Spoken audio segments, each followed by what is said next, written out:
कि कुर्बानी में कितने हिस्से होने चाहिए बड़े जानवर में, छोटे जानवर में क्या और भी हिस्से हो सकते हैं? क्या एक ही होगा? बड़े जानवर में कितने हिस्से होने चाहिए? कैसे लोगों को शामिल हमें कुर्बानी में अपने जानवर में करने चाहिए कि ऐसा ना हो कि किसी सूदखोर को अपने हिस्से में शामिल कर लें? क्या उस सातों लोगों की कुर्बानी ख़त्म हो जाएगी या नहीं होगी? इसके बारे में कुछ वज़ाहत कर दीजिए।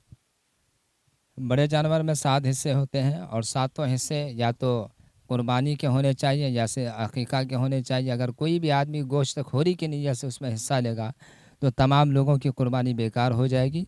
लिहाजा ऐसे लोगों से अपने हिस्सा में शरीक करने से, अपने साथियों में शरीक करने से बचें जिनकी नीयत सिर्फ़ गोश्तखोरी होती है।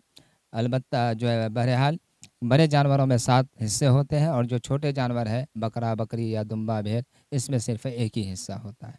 अच्छा, इसी में से एक बात और हम ऐड करना चाहूँगा कि वो ऐड ये करना चाहूँगा कि जैसे कि बहुत से लोग सवाल उठाते हैं कि भाई हम जो कुर्बानी के गोश्त है कि सिर्फ अपने घर में रख लें या कि गरीबों में तकसीम कर दें या नहीं करेंगे, क्या कुर्बानी के सवाब होगा या नहीं होगा? इस तरह के सवालात आते रहते हैं, ऑडियंस कमेंट्स वगैरह में पूछते रहते हैं, तो इसके बारे में क्या कहेंगे ज़रा?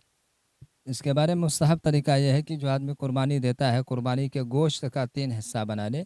एक हिस्सा अपने घर में रख ले खाने के लिए, एक हिस्सा गरीबों में तक़सीम कर दे और एक हिस्सा जो है अपने दोस्त, अहबाब और अइज़्ज़ा अक़रबा को या पड़ोसियों को दे दे। ये मुस्तहब तरीका। अगर कोई आदमी ये चाहे कि मैं सारा हिस्सा सारा गोश्त बाँट दूँ, तो वो सारा वो गोश्त बाँट भी सकता है। अगर कोई आदमी ये चाहता है कि मैं सारा गोश्त अपने ही घर में रख लूँ खाने के लिए, तो वो रख भी सकता है। इस पर कोई जो है अज़ाब या कोई गुनाह की बात नहीं। ये मुस्तहब तरीका है, अमल करेगा तो सवाब मिलेगा, नहीं अमल करेगा तो कोई गुनाह भी नहीं है। चलिए खैर लास्ट सवाल आपसे को लास्ट क्वेश्चन आपसे कुर्बानी के रिलेटेड पूछते हैं, उसके बाद अपनी बात को ख़त्म करेंगे, एंड करेंगे। वो यूँ करेंगे कि वो को मेरा सवाल ये है कि कुर्बानी के जो जानवर जो ज़बह हम लोग करते हैं, उसका मसनून तरीका क्या है? दूसरा सवाल ये है कि जो जानवर जो ज़बह होने के बाद जो उसका खाल जो उतारी जाती है, उस खाल को हम लोग कहाँ करेंगे? किसको दिया जाएगा? बेचा जाएगा? किस मदरसे में दिया जाएगा या मसाजिद में दिया जाएगा? वगैरह-वगैरह। इसके बारे में कुछ वज़ाहत करें।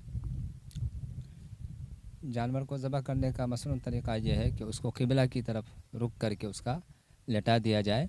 क़िबला की तरफ उसका रुख हो और उसको पकड़ने का सही तरीका हो और तेज़ धार जो आला होता है उससे ज़बह किया जाए, ताकि जो है जो कुंद या इसी तरह जो भोता आला होता है उससे तकलीफ़ होती जानवर को, जिससे अल्लाह के नबी ने मना फरमाया है। और अल्लाह के नबी ने यह फरमाया कि जब भी कोई तुम में से जानवर ज़बह करे तो उसको चाहिए कि अपने आला को तेज़ कर ले, ताकि जो है जानवर को तकलीफ़ ना हो। और इसी तरह उसकी खाल जब उतारने का वक्त आए तो जब पूरा जानवर ठंडा हो जाए तब खाल उतारी जाए, एकदम से ना उतारी जाए। और उसके बाद जो जब खाल उतार ली जाए तो खाल के मुस्तहिक़ीन हज़रात गरीब लोग होते हैं, मिस्कीन लोग होते हैं। और गरीब मुस्तहिक़ीन जो हैं ही, लेकिन अपने इलाके में हम समझते हैं कि इस पसमानदा इलाके में जो है मदरसा से ज़्यादा कोई और मुस्तहिक नहीं है। लिहाजा अपने अपने खाल को अपने अपने इलाके में जो ज़्यादा मुस्तहिक इदारा है उसको दें। और सबसे ज़्यादा ज़रूरी ये है, बेहतर चीज़ ये है कि जो गांव में लोग कुर्बानी देते हैं, अगर उस गांव में कोई अपना इदारा है तो उस गांव को पहले पहुंचाएं, फिर उससे और मज़ीद बढ़ जाए तो दूसरे गांव का भी मदरसा का ख्याल रखें। ये बेहतर चीज़ है। और